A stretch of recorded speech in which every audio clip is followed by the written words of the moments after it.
Hello दोस्तों, नमस्कार। किसी चैनल में मैं आप सब लोगों का दिल से बहुत बहुत स्वागत करता हूं। फर्स्ट टाइम विजिट किया चैनल को सब्सक्राइब करके रख लेना। फ्री स्टॉक मार्केट क्लासेस इस चैनल को भी फॉलो कर लेना, सब्सक्राइब कर लेना। यहाँ पर भी बेल आइकन को हिट करके ऑल सिलेक्ट करके रख लेना। चैनल का लिंक ऊपर आई बटन पर नीचे डिस्क्रिप्शन में मिल जाएगा। सो चलिए इस वीडियो को स्टार्ट कर लेते हैं। तो ठीक है दोस्तों, अभी हम लोग आ चुके हैं बिल्कुल हमारे नॉर्मल स्क्रीन के ऊपर। एंड दोस्तों, इस वीडियो में हम लोग बात करने वाले हैं 3 कंपनीज के बारे में। यस, 3 कंपनियां हैं, पॉपुलर कंपनियां हैं, दिग्गज कंपनियां हैं। एंड इन 3 कंपनीज में आज ज़्यादा हम लोग को फोकस देखने को मिल रहा था मीडिया में, बिकॉज इनमें ज़बरदस्त गिरावट होती हुई देखने को मिली है। सो हमेशा की तरह मैंने आप लोगों को सिखाया कि गिरावट शेयर मार्केट में होती रहती है किसी भी शेयर में, बट गिरावट के पीछे का रीज़न हम लोग को पता होना चाहिए। अगर रीज़न बहुत ही ज़्यादा मटेरियल है, सीरियस है, तो फिर हमें डिसीजन लेना पड़ता है कि हमें वो कंपनी से निकल जाना पड़ सकता है। बट अगर रीज़न देखा गया नॉर्मल है तो फिर कोई दिक्कत की बात नहीं है। तो चलिए ऐसी 3 कंपनी को वन बाय वन यहाँ पे स्टडी कर लेते हैं। तो पहली कंपनी है दोस्तों सीमेंस लिमिटेड। यस, सीमेंस की अगर हम लोग बात करेंगे, आज के दिन लगभग 8.5% से ज़्यादा गिरा। सो ये कंपनी बहुत बड़ी कंपनी है, ऐसी वैसी कोई छोटी कंपनी नहीं। मैक्सिमम चार्ट पैटर्न भी मैं अगर आपके सामने रख दूँ तो आप एक अंदाज़ा लगा सकते हो कि कंपनी का चार्ट पैटर्न कैसा है। सो इस प्रकार वाली कंपनी अगर 8.5% गिर जाती है तो क्या इससे हम लोगों ने डरना चाहिए या नहीं डरना चाहिए, तो वो मैं आपके सामने रखूँगा। तो इसके लिए हमें क्या करना पड़ेगा, गिरावट के पीछे का रीज़न क्या है वो तो हम लोग को पता होना चाहिए। तो उसी रीज़न का हम लोग बातचीत करने वाले हैं। तो दोस्तों, सीमेंस लिमिटेड ये कंपनी का क्या हुआ कि पहले से ही प्लान था कि उनका एक कारोबार है, बिजनेस है। वोल्टेज मोटर की बात करें, low voltage motor, gear wings की बात करें, इस बिजनेस को वो बेचना चाहते थे। ठीक है। सो ये हर किसी को पता है कि ये इस बिजनेस को बेचना चाहते थे एंड इंटरनली ही इस बिजनेस को वो बेच रहे हैं। ठीक है।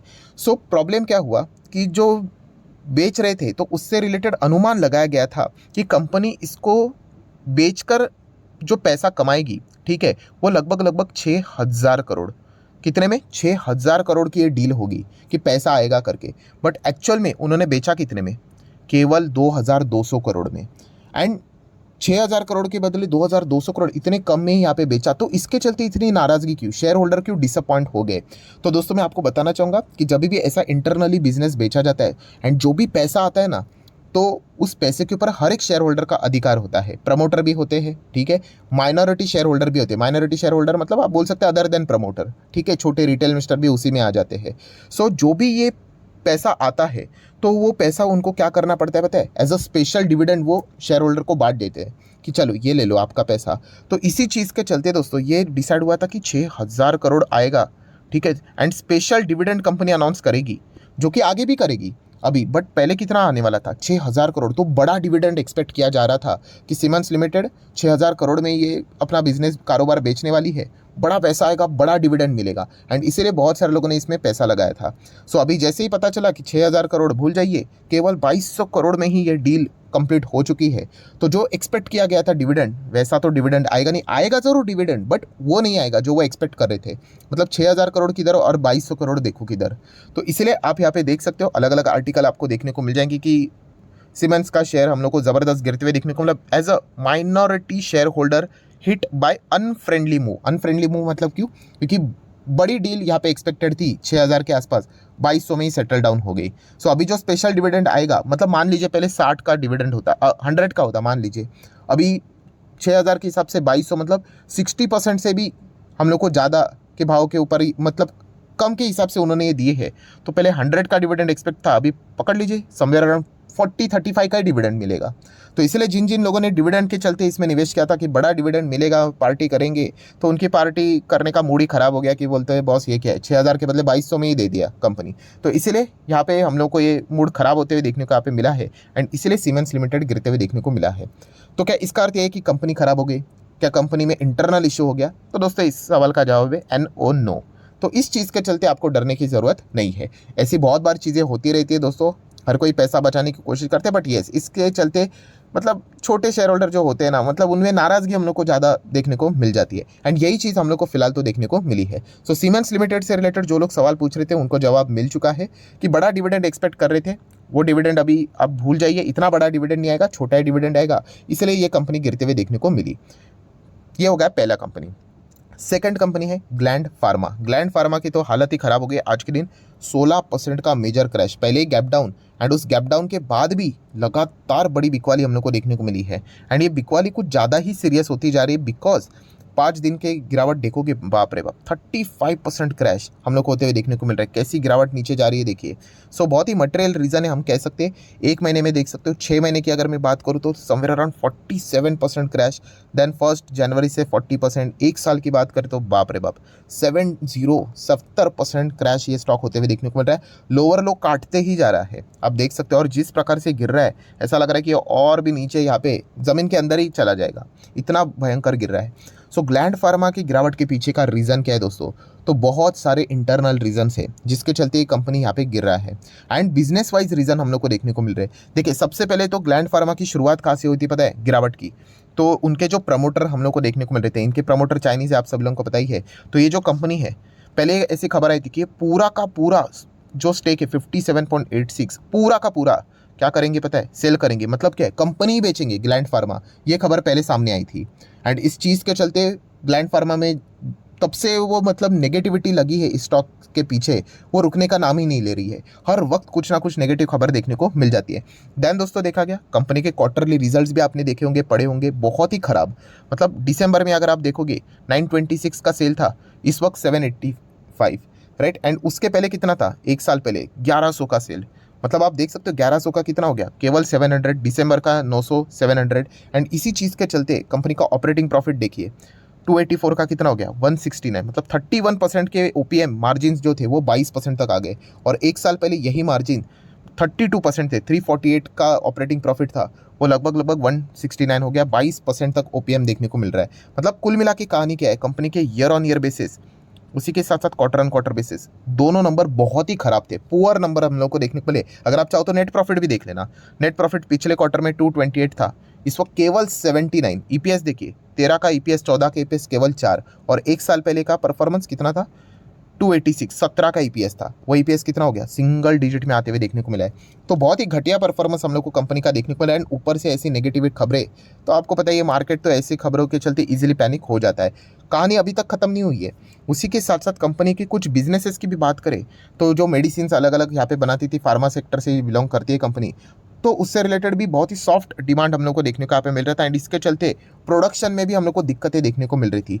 तो जो फैसिलिटी थी कंपनी के जहाँ पे इस प्रकार का खराब परफॉर्मेंस देखने को मिलता था, तो उन्होंने अपना प्रोडक्शन से रिलेटेड ये जो फैसिलिटी थी उसको, तेलंगाना में थी, उसको ही बंद कर दिया, शट डाउन यहाँ पे कर दिया। तो इस चीज़ के चलते हम लोग को मतलब समझ में आ रहा है कि बिजनेस से रिलेटेड बहुत ही ज़्यादा खराब परफॉर्मेंस देखने को मिल रहा है, इश्यूज़ देखने को मिल रहे हैं। एंड उसी के साथ साथ इनका जो एक पार्टनर भी है, राइट, उन्होंने भी अमेरिका में बैंकक्रप्सी यहाँ पे फाइल कर दी है। सो हम कह सकते हैं इस चीज़ के चलते इतना ज़्यादा अनसर्टेनिटी अभी यहाँ पे बढ़ते ही जा रहा है। और इन सभी रीजंस को अगर आप कलेक्टिवली लेकर चलोगे ना, तो क्लियर कट समझ में आता है कि ये स्टॉक इतना भयंकर क्यों गिरा है। सो ग्लैंड फार्मा की अगर हम लोग बात करें, जितना हो सके दूर रहने में यहाँ पे भलाई है। जो ब्रोकरेजेस की अगर हम लोग बात करें, बड़े बड़े ब्रोकरेजेस ने इसके पहले टारगेट बहुत हायर लेवल के दिए थे, राइट, उन्होंने खुद ही अभी इसके टारगेट 50% कट कर दिए हैं। इसलिए कहता हूँ दोस्तों, इनसे संभल कर रहना चाहिए। ये जो बाकी के जो एस्टिमेट्स बताते हैं, टारगेट्स बताते हैं कि इधर इधर होते हैं, हायर लेवल के बता देते हैं और बाद में खुद ही गिरा देते हैं। तो इसलिए खुद की स्टडी बहुत ज़्यादा इंपॉर्टेंट यहाँ पे होती है। एंड ग्लैंड फार्मा की फिलहाल की हालत की अगर हम लोग बात करें, जो टारगेट दिया करते थे बहुत ही हायर लेवल के, आप सिटी का टारगेट देख लेना, मॉर्गन स्टैनली का टारगेट देख लेना, आज खुद उन्होंने कम करके रखा हुआ है, राइट। एंड मजे की बात यह है कि उन्होंने टारगेट बताया कि 900 का। अरे 900 की क्या बात करती है, तो खुद अभी 893 पे चल रहा है। सो इसलिए कहता हूँ कि कंपनी के ओवरऑल बिजनेस स्ट्रक्चर को समझ में यहाँ पे आना चाहिए। सो ग्लैंड फार्मा से दूरी बरतने में ही समझदारी यहाँ पे है, इतना मैं कहना चाहूँगा। सीमेंस की बात करें, कोई दिक्कत की बात नहीं, वहाँ पे आप चाहो तो कंटिन्यू कर सकते हो।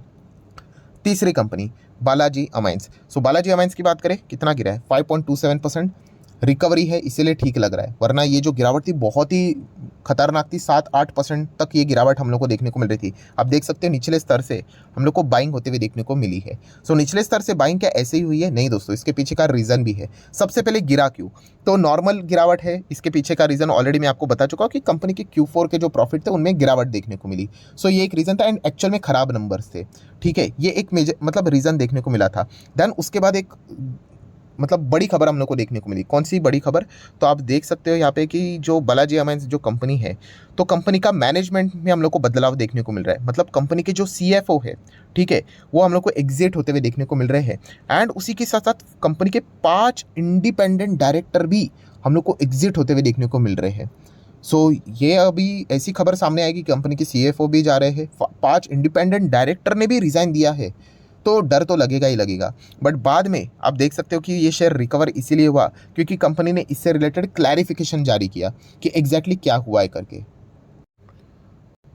तो दोस्तों आप देख सकते हो कि जो इंडिपेंडेंट डायरेक्टर रहता है, ठीक है, तो उन्होंने क्या कर दिया, इंटरव्यू दिया, कन्वर्सेशन किया टीवी चैनल्स के साथ, बिजनेस चैनल के साथ, एंड उन्होंने कहा है कि उन्होंने स्टेप डाउन इसीलिए किया है, रिज़ाइन इसीलिए किया है due to SEBI regulations. SEBI regulations मतलब आपको मैं बताना चाहूँगा, अगर आप किसी कंपनी में इंडिपेंडेंट डायरेक्टर अगर चुने जाते हो तो आपका कार्यकाल होता है 5 साल का, एंड उसके बाद आपको वापस एक और बार रीअपॉइंटमेंट किया जाता है 5 साल का, मतलब 10 साल। 10 साल जैसे आप लोगों को कंप्लीट हो जाते हैं, दैट्स इट। उसके बाद आप वापस वहाँ पे इंडिपेंडेंट डायरेक्टर एज अ काम नहीं कर सकते, आपको रिज़ाइन करना पड़ेगा। और यही रीज़न उन्होंने यहाँ पे बताया कि जो कुछ इंडिपेंडेंट डायरेक्टर है उनका 10 साल कंप्लीट हो गया, 5+5, अभी वो कंटिन्यू नहीं कर सकते क्योंकि रूल में लिखा हुआ है, सेबी का ये रूल है, तो इसीलिए उन्होंने ये रिज़ाइन दिया है। ये एक पॉइंट उन्होंने मेंशन किया है। एंड उसी के साथ साथ अगर हम लोग कुछ इंडिपेंडेंट डायरेक्टर की भी बात करें तो उन्होंने पर्सनल रीज़न के चलते छोड़ा है। मतलब कभी भी आप अगर रिज़ाइन करते हो तो आपको रीज़न बताना पड़ता है, तो पर्सनल रीज़न है, तो इस चीज़ के चलते भी आप लोगों को डरने की ज़रूरत नहीं है। कुछ इंडिपेंडेंट डायरेक्टर आप देख सकते हैं, देखिए सेबी ने अलाउ उनको नहीं किया है क्योंकि उनका 10 साल कंप्लीट यहाँ पे हो चुका है, सो कोई चिंता की बात देखने को नहीं मिल रही है। प्लस उसी के साथ साथ अगर हम लोग कंपनी के सीएफओ की बात करें, ठीक है, वो भी फिलहाल तो मतलब उन्होंने रिज़ाइन करके वो क्या करने वाले हैं, जो कंपनी की जो दूसरी सब्सिडरी है बालाजी स्पेशलिटी केमिकल, वहाँ पे हम लोग को वो शिफ्ट होते हुए देखने को मिलने वाले हैं। तो ऐसी बात नहीं कि वो कंपनी छोड़कर ही जा रहे हैं, ये भी पॉइंट हम लोग को पता है यहाँ पे चल रहा है। मतलब ये सारे क्लैरिफिकेशन देने के बाद ये जो पैरा था, ये सामने आने के बाद हम कह सकते हैं कि स्टॉक जो पहले गिर रहा था वो निचले स्तर से ज़बरदस्त रिकवर किया। क्या था, fundamentally there are no issue with the business and the growth tragedy is intact. मतलब कोई भी डरने की जरूरत नहीं, कंपनी के फंडामेंटल्स में कोई गड़बड़ नहीं। हम जो रिज़ाइन कर रहे हैं, 10 साल का कार्यकाल पूरा हुआ है, जो सीएफओ यहाँ पे जा रहे हैं वो कंपनी के ही सब्सिडरी में कंटिन्यू करने वाले हैं, तो एज सच कोई इंटरनल इशू नहीं है, बिजनेस में कोई इशू नहीं है। ये क्लैरिफिकेशन उन्होंने यहाँ पे दिया, एंड जैसे ये चीज़ सामने आ गई तो बालाजी अमाइंस का शेयर जो नीचे गिरा हुआ था वो हमें अच्छी तरीके से रिकवर होते हुए देखने को यहाँ पे मिला है। हाँ, अगर कंपनी के इंडिपेंडेंट डायरेक्टर ये बोलते हैं कि हाँ गड़बड़ है कुछ तो है, तो फिर हम कह सकते हैं ये रिकवरी हम लोग को देखने को नहीं मिल सकती। तो बालाजी अमाइंस एक अच्छी कंपनी है, राइट, बट हाँ इस वक्त के जो नंबर्स थे वो हम लोग को पुअर देखने को मिले थे, तो इसके चलते गिरावट भी हम लोग को देखने को यहाँ पे मिली है। सो दोस्तों कुल मिला के कहानी क्या है, कहानी बिल्कुल सेम है। पहला जो कंपनी था सीमेंस, उसमें कोई डरने की ज़रूरत नहीं है, आप चाहो तो कंटिन्यू कर सकते हो। सेकंड कंपनी था ग्लैंड फार्मा, वहाँ से अवॉइड ही करोगे तो ठीक ही रहेगा, बहुत ही दिक्कतें नज़र आ रही है। एंड थर्ड कंपनी कौन सी है, बालाजी अमाइंस, तो वहाँ पे भी आप चाहो तो कंटिन्यू कर सकते हो, ठीक है, कोई दिक्कत मतलब बिजनेस लेवल की कोई दिक्कतें नहीं है। बाकी प्लस माइनस होता रहेगा, नंबर्स अच्छे आएंगे बुरे आएंगे, वो चीज़ें चलती रहेंगी। सो आशा करता हूँ जितने भी पॉइंट्स थे, पैरामीटर्स थे, सारे मैंने कवर कर लिए। वीडियो अच्छा लगे तो चाहो तो लाइक एंड शेयर कर सकते हो। एंड डीमैट अकाउंट अगर आपने अभी तक ओपन नहीं किया है तो लिंक नीचे डिस्क्रिप्शन में 25 वीडियो की लिस्ट आपको बिल्कुल फ्री ऑफ कॉस्ट मिल जाएगी। आपका नाम, कौन सा अकाउंट आपने लिंक के थ्रू ओपन किया है, प्रॉपर्ली कमेंट सेक्शन में मेंशन कर देना, तो हफ्ते भर के अंदर अंदर सारे लेक्चर्स मेरे साइड से फ्री ऑफ कॉस्ट प्रोवाइड कर दिए जाएंगे ताकि आप शेयर मार्केट को आसान भाषा से सीख सको। So that's it, thank you very much दोस्तों, we will be meeting our next video, तब तक के लिए बाय बाय।